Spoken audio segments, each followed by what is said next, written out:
Et voilà, gonflé à bloc, le groupe RTI est déterminé à repousser les limites. Merci en tout cas de faire partir tout simplement de l'aventure. On poursuit cette émission avant d'aborder le deuxième sujet de l'actualité sportive nationale. On va marquer un intermède avec le sportif du dimanche, une rubrique Henri Jo, si tu es avec Béatrice Nicole Quadio. Alors bien évidemment, tout comme vous et moi, nous qui pratiquons le sport les dimanches et les samedis pour maintenir la forme. Jean-Philippe, il me regarde avec un œil. Oui. Il pratique souvent le sport les samedis matins, c'est le Maracana. D'autres, c'est le foot, d'autres, ce sont les séances de fitness. Et cette rubrique, quand même, permet à ces personnes-là de pouvoir s'exprimer, de pouvoir passer à la 3. Et ce dimanche, nous avons rendu visite au club des Amis du Dimanche. Voilà, c'est un club. L'essentiel, vous allez avoir plus d'informations dans les mois qui arrivent, mais il se retrouve quand même les dimanches pour participer à des matchs de foot, histoire de maintenir la forme, mais aussi une histoire de créer la cohésion au sein de ces personnes qui se retrouvent les dimanches, notamment au lycée classique. On va suivre l'élément et puis derrière, on va véritablement échanger. Initialement prévu au mois de décembre, c'est finalement ce dimanche 13 février que s'est tenue la 6e édition du Gala du Club des Amis du Dimanche. Base du CAD, le lycée classique d'Abidjan a été le théâtre de ce duel épique entre les rouges et les bleus. Aujourd'hui, nous sommes à la 6e édition des Amis du Dimanche, le grand gala qu'on organise chaque année. Ça fait 20 ans, les doyens jouent ici. Nous on a intégré, ça fait 10 ans. Alors, en tant que manager général, j'ai dit, mais pourquoi ne pas organiser un gala pour une entrée sportive chaque année? Alors, chaque année, on décide d'organiser un gala pour que, au cours de l'année, si tu as joué avec les Bleus, tu peux changer. C'est un mercaton, en fait. Et puis on veut dire merci à tous ceux qui ont aidé le club. Les doyens, les aînés, tous ceux qui ont vraiment pris le temps pour que le club aide là-bas.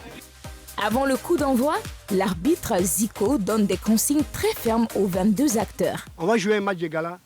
Ça ne veut pas dire qu'il faut jouer brutalité, ça ne veut pas dire qu'il faut désobéir à la loi. Moi, je vais être strict, éviter de parler avec moi parce que je n'aime pas quand on parle avec moi.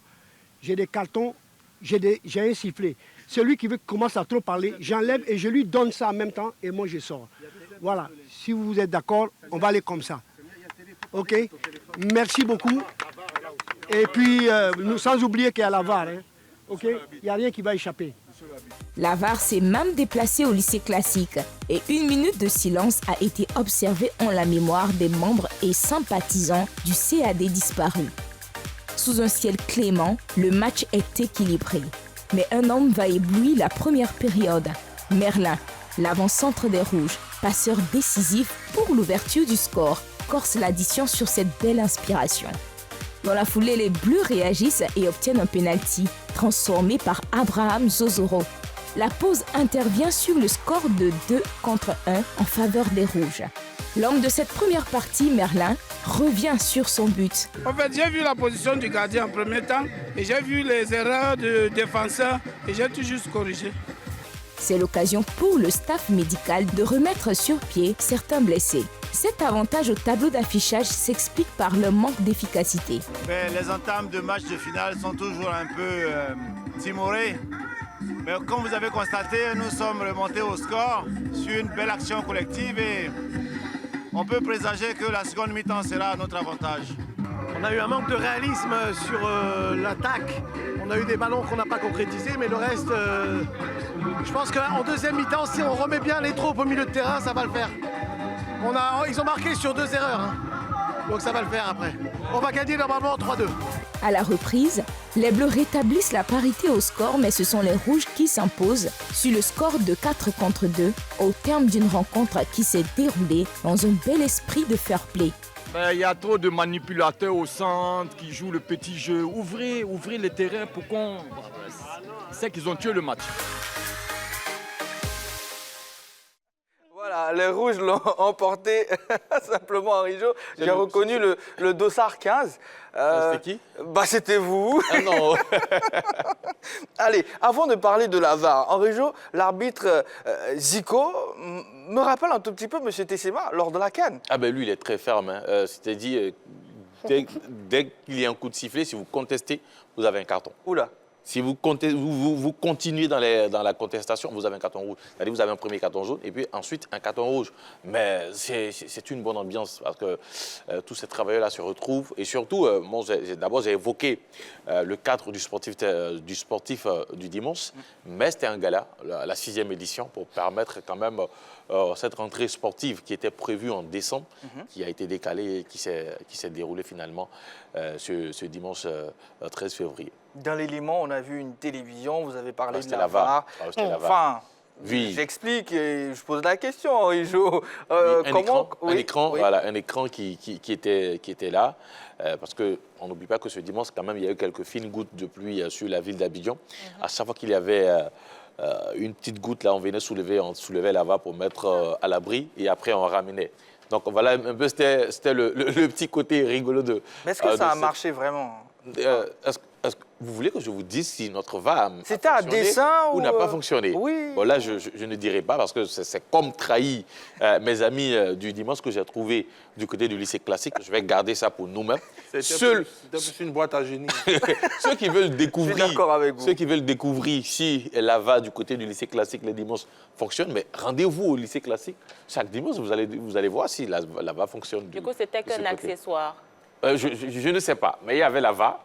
L'habit Zico a consulté la VAR pendant l'événement. Donc voilà, il y avait la VAR. Bon, merci beaucoup. En tout cas, on a pris plaisir à voir l'élément. La Ligue 1 ivoirienne a repris ses droits le week-end dernier avec 5 matchs disputés sur 7. Le Sporting Club de Gagnoa, qui avait l'occasion de prendre provisoirement la tête du classement, a buté sur l'Asie d'Abangourou. L'effet marquant de cette 9e journée, dominé par des nuls résumés. Le Sporting Club de Gagnoa avait une occasion rêvée de s'inviter provisoirement à la tête de la Ligue 1 à l'issue de la 9e journée disputée le week-end dernier au stade Robert Champroux de Marcory. Les protégés du président Diabaté Issouf sont passés malheureusement à côté du sujet. La faute à une formation de l'Asie d'Abangourou qui a fait mieux que se défendre pour décrocher le point du nul 0-0. Cette 9e journée a été d'ailleurs marquée, en grande partie, par des scores de parité. La bonne affaire est à mettre au crédit du Stella Club d'Adjamé, tombeur de Boaké FC par 2-1. Une victoire, somme toute logique, qui permet aux Magnans de grappiller quelques places pour se retrouver provisoirement dans le ventre mou du classement. Tout le contraire de la lanterne rouge, l'USC Bassam, tenu en échec 1-1 par le Racing alors qu'il semblait tenir le bon bout.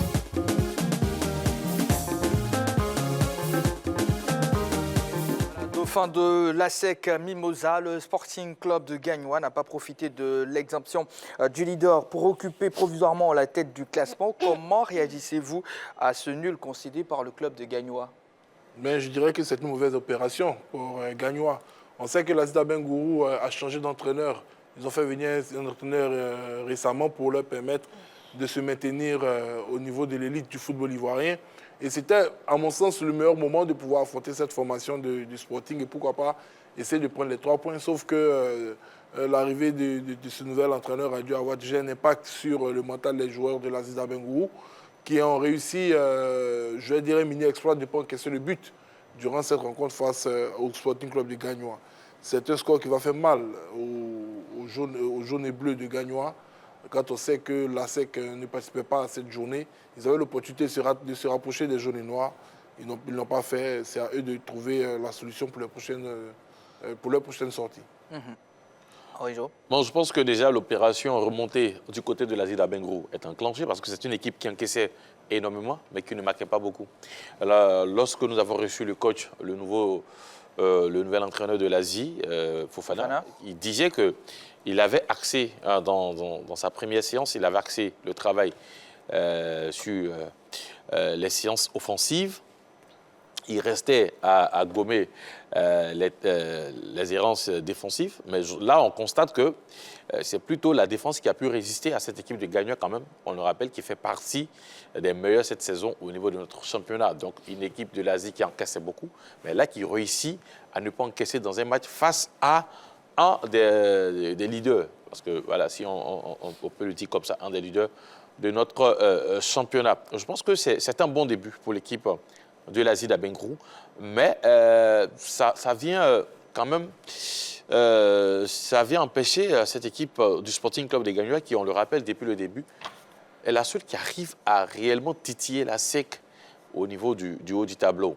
Donc, bon début pour Fofana et l'Asie, bonne reprise pour l'Asie, bon début pour Fofana, mais un mauvais résultat pour cette équipe du Sporting Club de Gagnoa. D'accord. Parlons toujours de Fofana Sekou pour l'acte 1. Est-ce que vous avez senti sa patte de l'ancien de l'ES Bafing?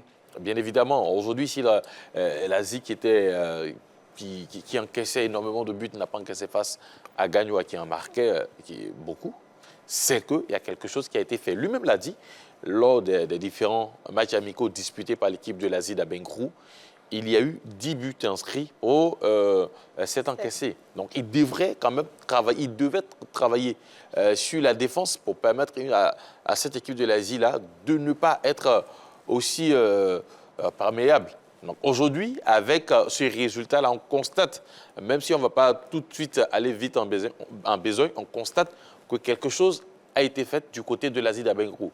Maintenant, il faut continuer, parce que c'est vrai, c'est bien de ne pas encaisser, mais il faut être aussi capable de pouvoir marquer des buts, parce que c'est à ce prix-là que vous allez avoir des points pour pouvoir remonter très vite dans le haut du classement.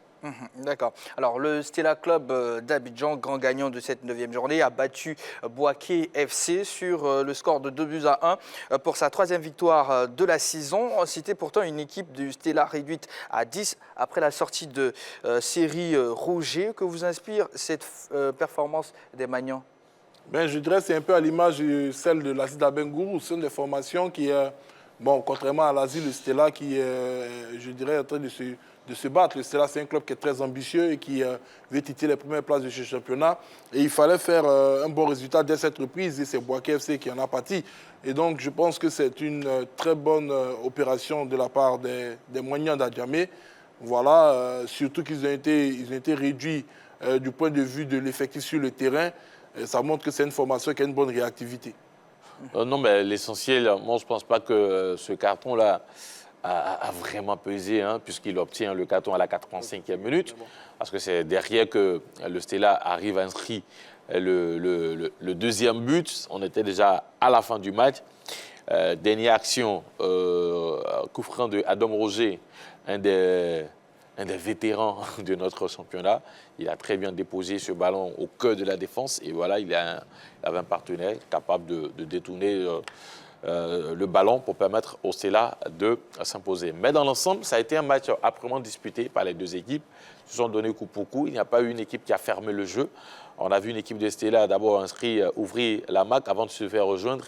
Mais derrière, ils ont eu cette lucidité-là de pouvoir inscrire le deuxième but. Le Stella, un peu en difficulté depuis le début de la saison. Je pense qu'avec cette victoire-là, ça va pouvoir relancer la machine des Moignans et peut-être espérer autre chose que la place occupée actuellement par cette équipe. D'accord. Alors, au cours de cette journée dominée par des nuls, l'USC Bassam a laissé filer la victoire dans le temps additionnel face au RCA, Lanterne Rouge. Les insulaires n'y arrivent visiblement pas. Alors, qu'est-ce qui explique, selon vous, ce très mauvais départ des Bassamois en réseau? D'abord, il faut savoir que moi, pour cette journée, pour les matchs que j'ai pu suivre, notamment parce que je vais le classer peut-être dans la même catégorie que le match que j'ai suivi cet après-midi entre l'US Bafing et l'équipe de Sol FC. Ce sont les plus beaux matchs que j'ai pu suivre lors de cette 9e journée. L'équipe de Bassam a montré un autre visage que ce que nous avons l'habitude de voir depuis le début de ce championnat.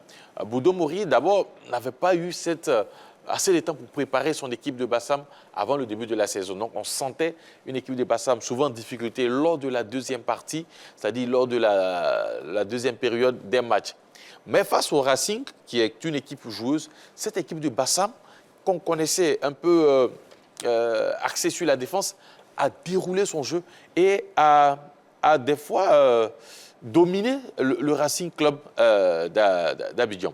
Alors, Bassam marque dans les derniers instants. C'est-à-dire, nous sommes presque à la fin du match. Bassam réussit à inscrire le but. Derrière, ils n'ont pas cette capacité-là de pouvoir protéger ce score. Et sur une sortie hasardeuse du portier, il y a l'égalisation qui arrive. Mais ce n'est pas la première fois depuis le début de la saison. Bassam est confronté à ce problème-là.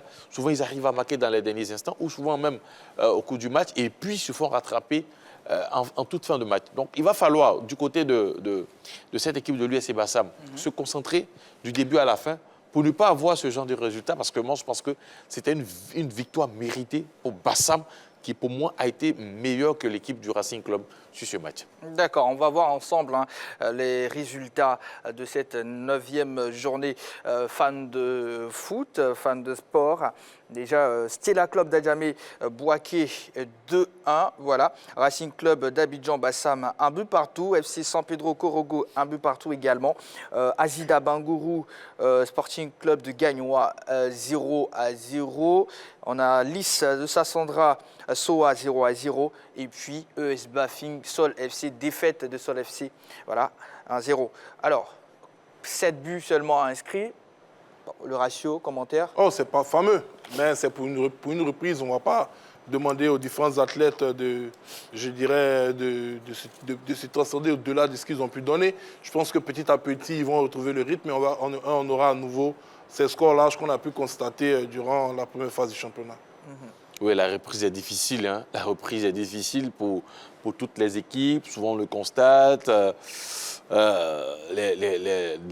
Dès le coup de sifflet, dès le coup d'envoi, on sent des équipes qui sont motivées. Mais après, il y a un relâchement. On sent le relâchement, ce manque de rythme dû à la pause imposée par la Coupe d'Afrique. Okay. Mais vous allez voir que dans les journées à venir, ça va se débloquer. Voilà, ça va se débloquer.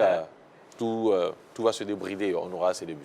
Voilà, merci beaucoup Yellow, Jean-Philippe et puis Henri-Joël. C'est un plaisir. Demain, il y aura la Ligue des Champions. Bien évidemment. Enfin, PSG Real. Le choc des titans. Pronostic? La rencontre se jouera à Paris. Je pense qu'on aura un bon match nul entre ces deux formations, un 2-2. Yellow? 2-1 pour le Real Madrid. D'accord, Henri-Jo. J'adore la Ligue 1 ivoirienne. Pronostic rapidement. Si vous me demandez de pronostiquer Asie, bon, ok, on va avoir peut-être match nul entre les deux équipes. D'accord, en tout cas, 19h GMT, c'est l'heure. Wallo et Balo vous feront vivre cette rencontre comme si vous y étiez. Ce numéro de la Grande Team s'achève ici. Ça a été un plaisir d'être avec vous, férus de sport. Rendez-vous dans pas longtemps pour partager d'autres moments de sport. Merci de toujours rester sur la chaîne qui offre toujours 3 fois plus.